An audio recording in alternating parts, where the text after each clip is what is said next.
ꯌꯥꯝ ꯄꯨꯝꯅꯃꯛ ꯔꯦꯈꯥꯅ ꯏꯀꯣꯡꯅꯣꯅ ꯈꯨꯔꯝꯖꯔꯤ ꯃꯌꯥꯝ ꯂꯥꯟꯅ ꯂꯧꯕꯤꯒꯅꯨ ꯑꯩꯒꯤ ꯊꯝꯅꯦꯜ ꯎꯔ ꯃꯌꯥꯝꯅ ꯂꯣꯏ ꯈꯪꯉꯝꯃꯅꯤ ꯑꯗꯣ ꯉꯁꯤꯁꯦ ꯅꯤꯉꯣꯜ ꯆꯥꯛꯀꯧꯕ ꯅꯨꯃꯤꯠꯅꯦꯕ ꯅꯤꯉꯣꯜ ꯆꯥꯛꯀꯧꯕꯁꯦ ꯃꯌꯥꯝ ꯑꯩ ꯍꯥꯏꯗꯤ ꯏꯕꯨꯡꯅ ꯀꯧꯅ ꯑꯩꯅ ꯆꯠꯇꯣꯏ ꯃꯠꯇꯦ ꯑꯩꯁꯦ ꯌꯨꯝꯗꯅꯦ ꯑꯩꯅꯅꯦ ꯊꯣꯡꯖꯔꯒ ꯑꯩꯅ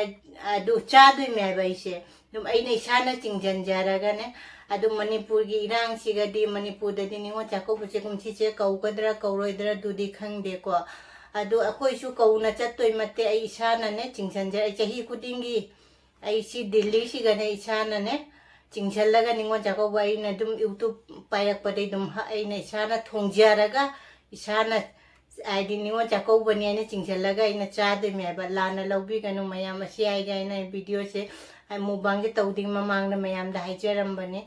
ꯍꯦꯄꯤ ꯅꯤꯉꯣꯜ ꯆꯥꯛꯀꯧꯕ ꯃꯌꯥꯝ ꯑꯩꯒ ꯑꯗꯨꯝ ꯅꯤꯉꯣꯜ ꯄꯨꯝꯅꯃꯛ ꯃꯄꯥꯟꯗ ꯂꯩꯕ ꯄꯨꯝꯅꯃꯛ ꯆꯥꯃꯤꯟꯅꯔꯁꯦ ꯍꯥꯏꯗꯤ ꯑꯩꯈꯣꯏ ꯌꯨꯝꯗ ꯈꯨꯟꯗ ꯂꯩꯕ ꯄꯨꯝꯅꯃꯛꯇꯤ ꯅꯤꯉꯣꯜ ꯆꯥꯛꯀꯧꯕ ꯆꯠꯅꯕꯁꯨ ꯌꯥꯏ ꯀꯨꯝꯁꯤꯗꯤ ꯃꯅꯤꯄꯨꯔꯒꯤ ꯏꯔꯥꯡꯁꯦ ꯍꯧꯖꯤꯛꯐꯥꯎ ꯐꯠꯇ꯭ꯔꯤꯕꯅꯤꯅ ꯆꯠꯇꯕꯁꯨ ꯌꯥꯏꯀꯣ ꯂꯥꯟꯅ ꯂꯧꯕꯤꯒꯅꯨ ꯍꯥꯏꯅ ꯑꯃꯨꯛꯀ ꯍꯟꯅ ꯈꯨꯔꯝꯖꯔꯤ ꯑꯗꯨ ꯑꯩꯒ ꯑꯗꯨꯝ ꯃꯨꯛꯕꯥꯡꯁꯦ ꯇꯧꯃꯤꯟꯅꯔꯁꯦ ꯁꯤꯡꯖꯨꯒꯤ ꯃꯆꯜꯁꯦ ꯌꯥꯝ ꯐꯖꯔꯦ ꯑꯂꯩꯕ ꯌꯥꯝ ꯃꯊꯦꯜꯁꯦ ꯑꯝꯇ ꯍꯥꯏꯖꯔꯝꯒꯦ ꯁꯤꯅ ꯎꯇꯤ ꯂꯩꯔꯦꯀꯣ ꯃꯪꯒꯜ ꯎꯇꯤ ꯈꯣꯡꯗꯨꯝꯒ ꯆꯥꯎ ꯆꯥꯎꯅ ꯍꯥꯞꯄꯒ ꯑꯁꯤꯒꯅ ꯏꯂꯤꯁꯥ ꯊꯣꯡꯕ ꯂꯩꯔꯦ ꯑꯁꯤꯒ ꯆꯝꯐꯨꯠ ꯂꯩꯔꯦ ꯑꯁꯤꯒꯅ ꯌꯦꯟꯗꯦꯝꯒ ꯈꯥꯖꯤꯡꯒ ꯉꯧꯕ ꯁꯤꯅ ꯊꯕꯤ ꯂꯩꯔꯦ ꯁꯤꯒ ꯁꯤꯡꯖꯨ ꯂꯩꯔꯦ ꯁꯤꯅ ꯕꯣꯔꯥ ꯂꯩꯔꯦ ꯉꯁꯤꯒꯤ ꯃꯊꯦꯜꯁꯦ ꯅꯤꯉꯣꯜ ꯆꯥꯛꯀꯧꯕꯒꯤ ꯃꯊꯦꯜꯅꯤ ꯄꯨꯝꯅꯃꯛ ꯔꯦꯈꯥꯅ ꯏꯀꯣꯡꯅꯣꯅ ꯈꯨꯔꯝꯖꯔꯤ ꯃꯌꯥꯝ ꯂꯥꯟꯅ ꯂꯧꯕꯤꯒꯅꯨ ꯃꯌꯥꯝ ꯍꯥꯏꯗꯤ ꯅꯤꯉꯣꯜ ꯆꯥꯛꯀꯧꯕꯒꯤ ꯍꯥꯏꯅ ꯑꯩꯈꯣꯏꯅ ꯑꯩꯉꯣꯟꯗ ꯀꯅꯥꯝꯅ ꯀꯧꯅ ꯍꯥꯏꯗꯤ ꯀꯩꯅꯣꯗ ꯆꯠꯂꯤ ꯃꯇꯦ ꯑꯩꯈꯣꯏ ꯏꯕꯨꯡ ꯏꯄ꯭ꯋꯥꯒꯤ ꯃꯌꯨꯝꯗ ꯆꯠꯂꯤ ꯃꯇꯦ ꯏꯁꯥꯅ ꯌꯨꯝꯗ ꯊꯣꯡꯖꯔꯒ ꯏꯁꯥꯅ ꯆꯥꯗꯣꯏꯅꯦꯕ ꯑꯗꯨ ꯃꯊꯦꯜꯁꯦ ꯑꯩ ꯑꯗꯨꯝ ꯍꯥꯏꯖꯔꯛꯑꯒꯦ siga leire uti thongba siga leire ilisa thongba siga leire champur ama leire jendemga khajinga ngauba thabi leire aduga sinju leire siga bora leire aidi wakanje uji jamna aidi thamnaga leire idi kuisu kuire aidi ningon jakobo ko chattaba aduna ne wakanje jamna nungai tabane adu ngasi se dum mubang oina dum mai dum mubang de gi video si di mubang oi bani na dum mubang oina video se nammage aina ne dum mathen kha tawre ba dum isana chingjanjare ningon jako bani aina mamang da se ina video mati ama mayam dum hapakke se dai gyan from howege mapanda lebe china puna mai ke dum chamina na si ningon jako bani chingjallaga wakhandi nungai te ko aidi ningon chakoba chekuire akhoi chattaba ningon nupi ama oirobani na ningon chakoba gi kaino se matam se lakpadane dum wak kaino tawreba khara pungning nungsiba ai tai ko adu mayam se chambutan thakchi mayam mayam da mayam punamak sigai apa malawna charo ko adu ai di chambutan na khatang han thakke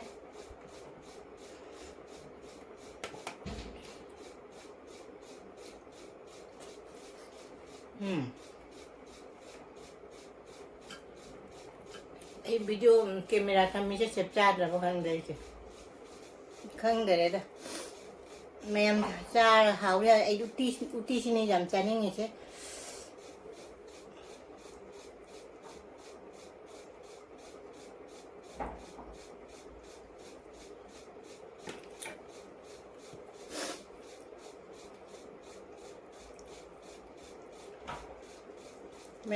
mayam ai gi wahai da soi ki bajao su mayam na ngakti gane na khalli ko uti thongba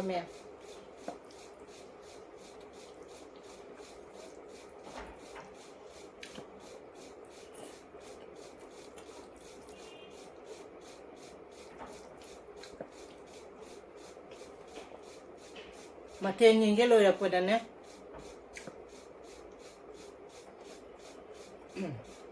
ndra ha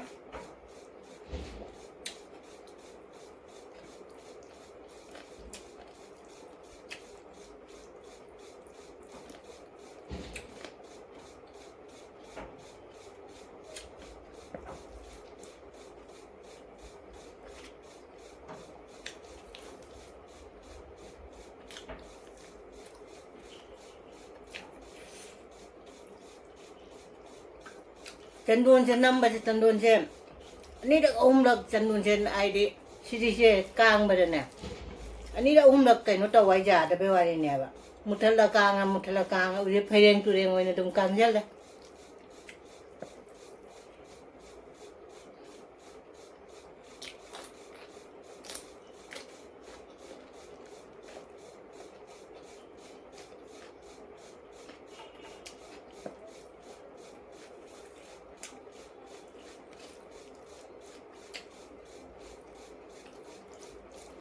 ꯍꯥꯎꯋꯦ ꯎꯇꯤ ꯊꯣꯡꯕꯁꯦ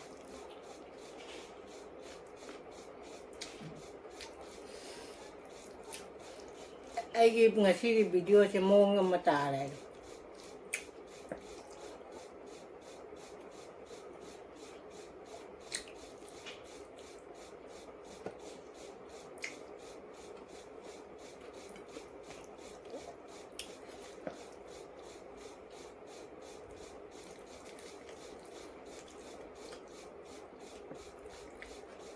ꯊꯣꯡꯁꯦ ꯆꯥꯔ ꯌꯦꯡꯁꯦ ꯑꯩ camera ꯁꯦꯠꯇꯤꯡꯁꯦ ꯌꯥꯗ꯭ꯔꯦ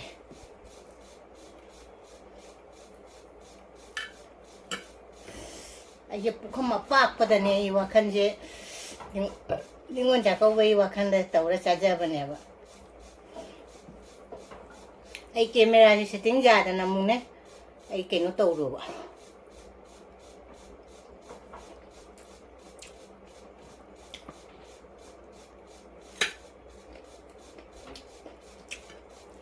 member ꯕꯖꯥꯔꯗ ꯉꯁꯤꯒꯤ ꯀꯦꯃꯦꯔꯥ ꯁꯦꯠꯇꯤꯡꯁꯦ ꯐꯖꯅ ꯀꯩꯅꯣ ꯇꯧꯗ꯭ꯔꯦ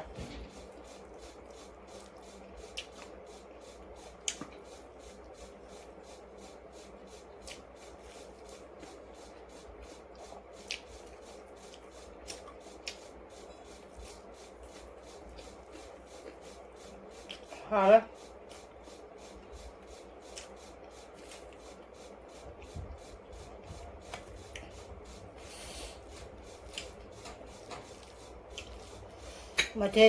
ꯃꯊꯦꯜꯁꯦ ꯊꯣꯡꯉꯛꯄꯗ ꯊꯦꯡꯉꯦ ꯄꯨꯡꯁꯨ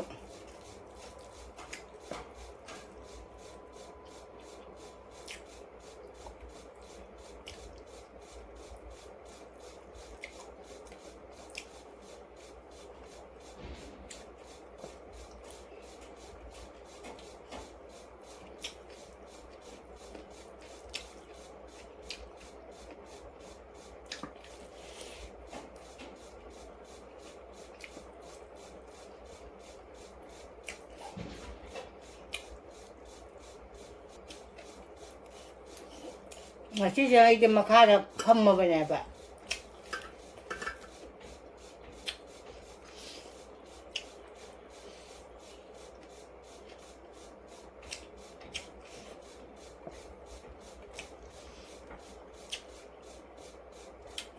ꯍꯥꯎꯔꯦ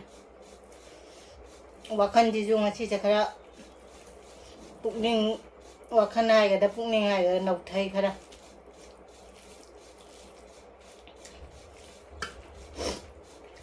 कुरे निंगोन जाकोबगा कुरे चतब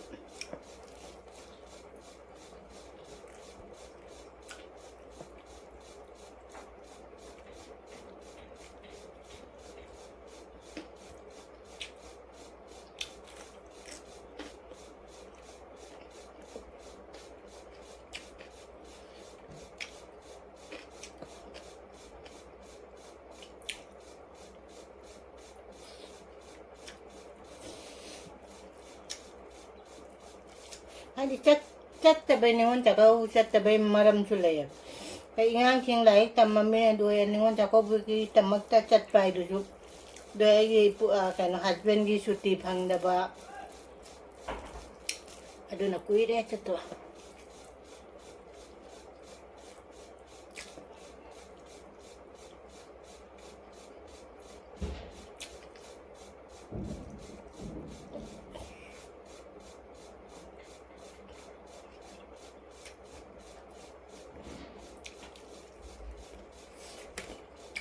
कोई निंबो देंगे दे निंगोन जाको बसी निंबो का पुन्ना चामी नहीं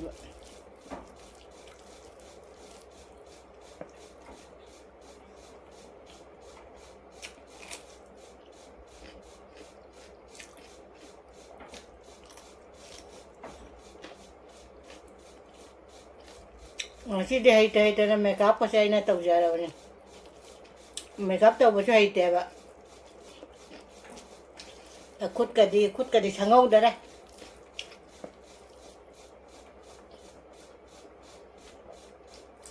ꯌꯣꯡꯆꯥꯛꯁꯦ ꯍꯥꯏꯗꯤ ꯌꯣꯡꯆꯥꯛ ꯍꯥꯏ ꯁꯤꯡꯖꯨꯁꯦ ꯌꯣꯡꯆꯥꯛ ꯍꯥꯞꯄꯦꯕ ꯑꯗꯨꯅ ꯍꯥꯎꯋꯦ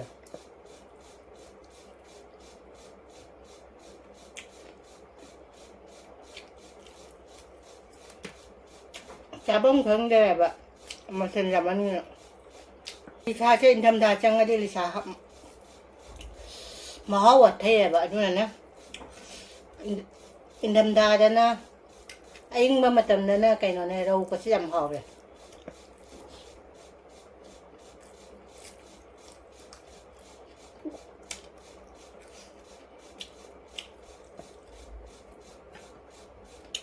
ꯉꯁꯤꯒꯤ ꯀꯩꯅꯣꯁꯦ ꯑꯩꯅꯅꯦ ꯊꯣꯡ ꯊꯥꯛꯄꯒꯤ ꯚꯤꯗꯤꯑꯣꯁꯦ ꯈꯔ ꯅꯝꯃꯦ ꯑꯗꯨꯗꯣ ꯕ꯭ꯂꯣꯛꯇ ꯑꯗꯨꯝ ꯍꯥꯞꯄꯒꯦ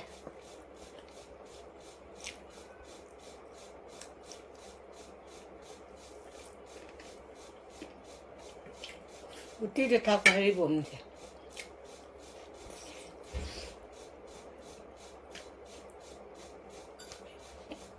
ꯎꯇꯤ ꯑꯃ ꯑꯗꯨꯝ ꯌꯥꯎꯍꯜꯂꯕ ꯑꯩꯅꯅꯦ ꯏꯔꯣꯝꯕꯀꯗꯤ ꯌꯥꯎꯗ꯭ꯔꯦ ꯁꯤꯡꯖꯨ ꯌꯥꯎꯔꯃꯤꯅ ꯌꯥꯔꯦꯅ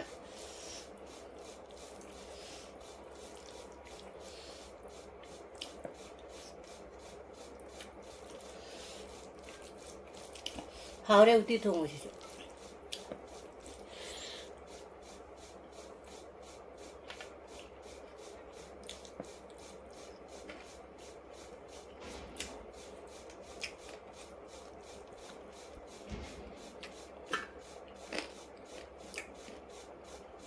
ꯉꯁꯤꯁꯦ ꯋꯥꯈꯜꯒꯁꯦ ꯀꯩꯅꯣꯝ ꯏꯇꯧ ꯇꯧꯔꯦ ꯆꯥꯐꯝ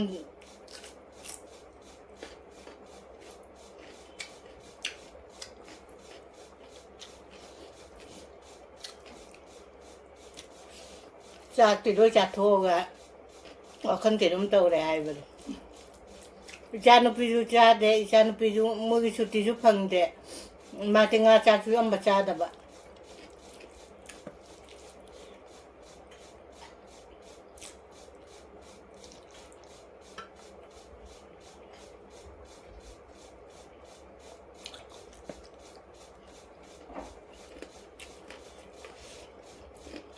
ꯁꯤꯡꯖꯨꯁꯦ ꯍꯥꯎꯔꯦ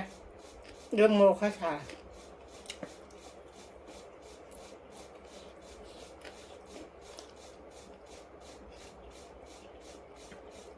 ꯌꯦꯟꯗꯦꯝ ꯈꯖꯤꯡꯒ ꯉꯧꯕꯁꯦ ꯌꯥꯝ ꯍꯧꯔꯝꯃꯦ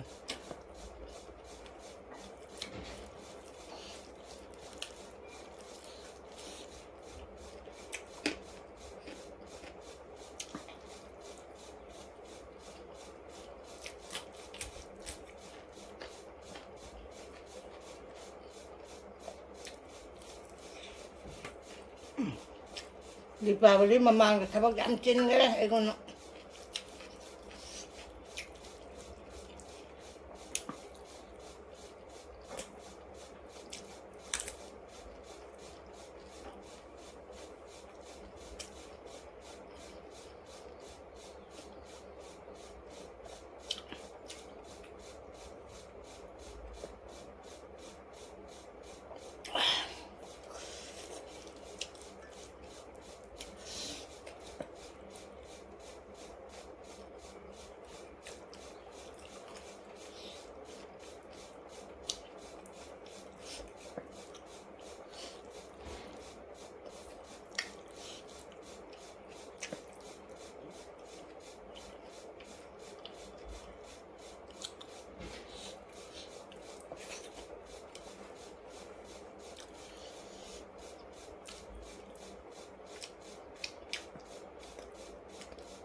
ꯌꯥꯝ ꯆꯝꯐꯨꯠ ꯆꯥꯔꯦ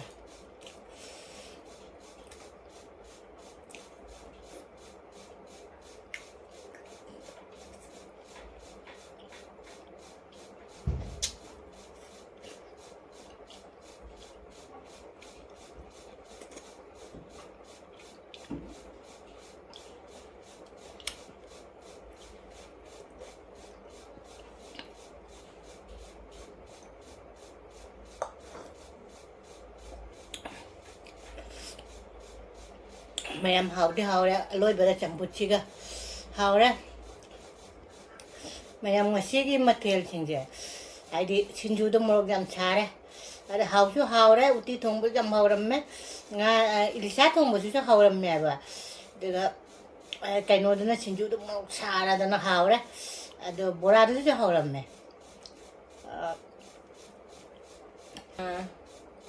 mayam amuka hana happy ningon chakauba mayam barau biganu aina ningon chakauba gi video thangali aina aije isana thonga isana dum chaja bani adu mapanda laiba ichinina puna mangna aidi ningon chakauba se chatpa ngamdarasu daina matang chadaba dai ipuroi bagi aidi chuti phangdaba ingang exam laiba aidi mayam laiba chatpa ngamdaba puna mo isana thonga isana dum ningon chakauba ne khallaga dum charo aichu dum chare ningo chakauba ki kauba chatta de ichina puna phamma chagadabane ba aidi thonta ichana piyunga chade duna dum isana chingchalaga ai chahi khudingi dum isana dum smai thongjara dum chabane ba ado asi hairaga dum video se dum matang se dum thangma ke mathang mubangang de blog na una se bye